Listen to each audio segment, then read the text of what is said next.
శేఖర్ గారు చెప్పండి, నిన్న యువత పోరు ఏ రకంగా సాగింది, ఎట్లాంటి స్పందన వచ్చింది, దీనివల్ల పార్టీలో ఎలాంటి జోష్ ఏర్పడింది? నమస్తే అండి కొమ్మినేని గారు, మీకు అలాగే తోటి ప్యానలిస్ట్ తిలక్ గారికి, సాక్షి టీవీ వ్యక్తులందరికీ కూడా గుడ్ మార్నింగ్ సార్. సార్, నిన్నటి పోరు ఏంటి, యువత పోరు ఏంటి, ఏ స్థాయిలో జరిగింది అనేది ప్రతి జిల్లా కలెక్టరేట్ దగ్గర దద్దరిల్లిపోయింది సార్. సార్, కారణం ఏంటంటే సార్, వాస్తవంగా 2024 ఎన్నికలకు ముందు చంద్రబాబు నాయుడు గారు, యువగలంలో లోకేష్ గారు, తర్వాత పవన్ కళ్యాణ్ గారు ముగ్గురు మాట్లాడిన ఒకసారి మనం నెమరు వేసుకోవాలి సార్.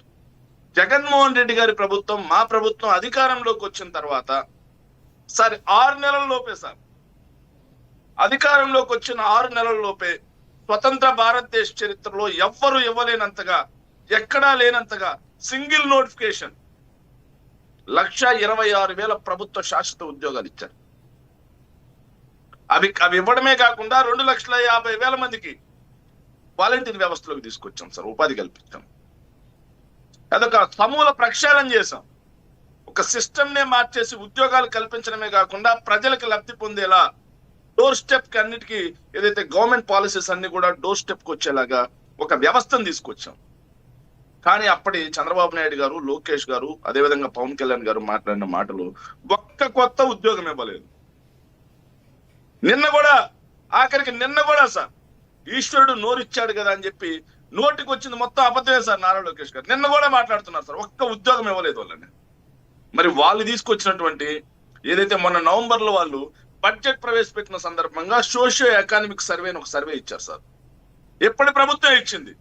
40 లక్షల మందికి గత 5 సంవత్సరాల్లో వైఎస్ఆర్ కాంగ్రెస్ పార్టీ ప్రభుత్వ ఉద్యోగాలు, శాశ్వత ప్రభుత్వ ఉద్యోగాలు కానీ, కాంట్రాక్ట్, అవుట్ సోర్సింగ్, ఎంఎస్ఎంఈలు కానీ, లేకపోతే లార్జ్ స్కేల్ ఇండస్ట్రీస్, ఇలా మొత్తంగా 5 సంవత్సరాల్లో 2 సంవత్సరాలు కోవిడ్ తో పోయినా సరే 40 లక్షల మందికి ఉద్యోగ అవకాశాలు కల్పించబడ్డాయి అని చెప్పేసి సాక్షాత్తు వాళ్ళు ఇచ్చినటువంటి బడ్జెట్ లో వాళ్ళు పెట్టినటువంటి సోషియో ఎకనామిక్ సర్వేలో చెప్తారు సార్.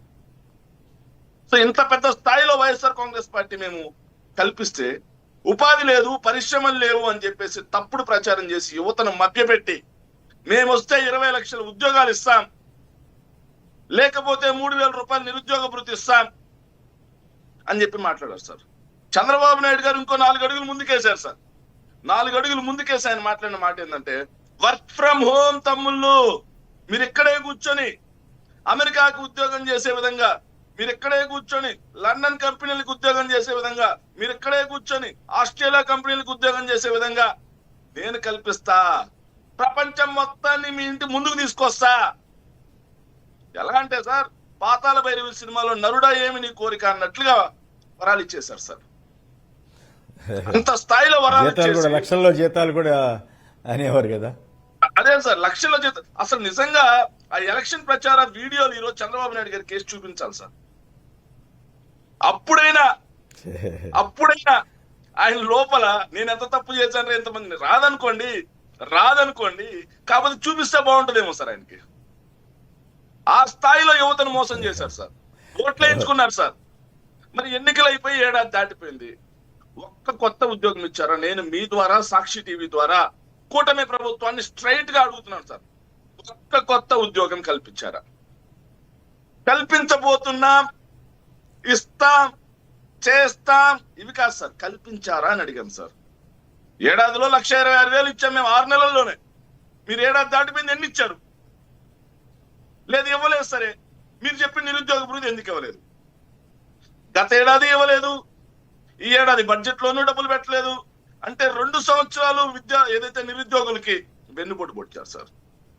ఇక విద్యార్థుల అంశం సార్, ప్రతి 3 త్రైమాసికాలకి ఒకసారి వైఎస్ఆర్ కాంగ్రెస్ పార్టీ క్యాలెండర్ పెట్టుకుని మరి విద్యా దీవెన, వసతి దీవెన ప్రోగ్రాం కింద జగన్మోహన్ రెడ్డి గారు ప్రయారిటీలో పెట్టి మరి విద్యార్థుల భవిష్యత్తు, నేను పిల్లలకి ఏదైనా ఇవ్వగలిగితే చదువు మాత్రమే అని చెప్పేసి మా జగన్మోహన్ రెడ్డి గారి ఆశయంతో 2024 జనవరి వరకు ఉన్నటువంటి విద్యా దీవెన, వసతి దీవెన బకాయిలు మొత్తం గుండు సున్నా సార్, ఏం లేకుండా చేశాం.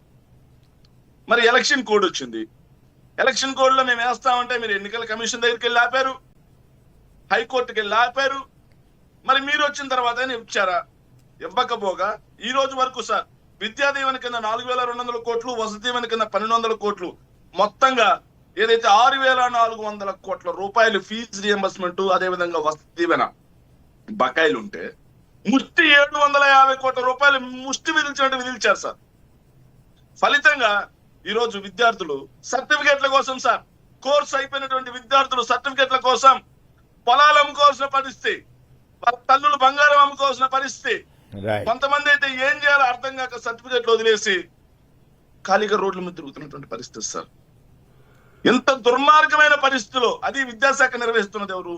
సాక్షాత్తు ముఖ్యమంత్రి గారి తనయుడు, షాడో సీఎం గా ఉన్నటువంటి వ్యక్తి నారా లోకేష్. ఆయన శాఖలోనే ఇంత అసమర్థత నడుస్తా ఉందో చూడాలి సార్. వీటన్నిటిని చూస్తారు. ఒకవైపు చదువుకునే విద్యార్థులకి విద్యా దీవెన లేదు, వసతి దీవెన లేదు. ఇంకో పక్క నిరుద్యోగులకి ఏదైతే ఉద్యోగాలు లేవు, వాళ్ళు చెప్పినటువంటి నిరుద్యోగ భృతి లేదు. ఇంకో పక్క ఉన్న ఉద్యోగాలు సార్, మళ్ళీ మేము వస్తే 10,000 చేస్తాం, 50,000 పెంచుకునే 50,000 సంపాదించుకునేలాగా మేము శిక్షణ కల్పిస్తామని చెప్పి వాలంటీర్లను నమ్మించి నట్టేట ముంచారు సార్. 2,50,000 పైచలకు వాలంటీర్లని ఈ రోజు నడి రోడ్డు పాలు చేశారు. బేవరేజ్ కార్పొరేషన్ లో 15,000 మంది ఎంప్లాయీస్ మెడ మీద కత్తి పెట్టి మరి బయటికి పంపించేశారు. Fibre net right sir. ఇప్పుడు సివిల్ సప్లైస్ కార్పొరేషన్ లో 20,000 మంది పైగా ఉపాధికి గండి కొట్టారు సార్. సో ఈ అసంతృప్తి అంతా యువత పోరులో ప్రతిబింబించిందంటారా? ఈ మిగతా విద్యార్థులకు వసతి విద్యా దినాలు లేవదని వాళ్ళ అసంతృప్తి, నిరుద్యోగులకు ఏదైతే ఉద్యోగాలు కల్పించలేదు, లేకపోతే నిరుద్యోగ వృత్తి ఇవ్వలేదని ఒక పక్క నిరుద్యోగుల అసంతృప్తి, మరో పక్క ఉన్న ఉద్యోగాలు పీకేశారు అని చెప్పేసి నిరాశ్రయులైనటువంటి ఉద్యోగులు అసంతృప్తి.